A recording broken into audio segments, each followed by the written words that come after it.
The name of this story is The Rock on the Road. Now, in ancient times, a king had a rock placed on a roadway. He then hid himself behind the bushes and watched to see if anyone actually cared to move the rock out of the way. Some of the king's wealthiest merchants and courtiers came by and simply walked around it.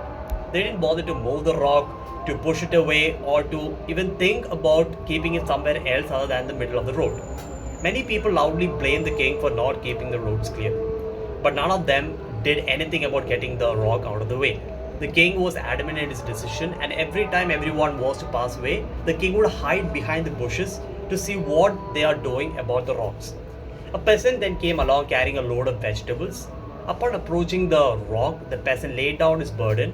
He got out of his cart, he went to the rock, and he tried pushing. The rock was massive that all his efforts were in vain. He could push it very little, and then he kept on trying because he had a vegetable cart that had to be taken to the other side of the road. And in order to make that possible, he had to move the rock away from the middle of the road. He pushed and pushed and pushed, and after pushing so much and after a load of straining, he finally succeeded. After the peasant went back to pick up his vegetables from the cart, he noticed a purse lying on the road where the rock was actually placed. The purse contained many gold coins, diamonds, precious stones from the king, explaining that the gold was for the person who removed the rock from the roadway. Moral of the story is every obstacle we come across in life gives us an opportunity to improve our circumstance. And while the lazy complains, the others are creating opportunities through their kind hearts, generosity, willingness to get things done. Very inspiring.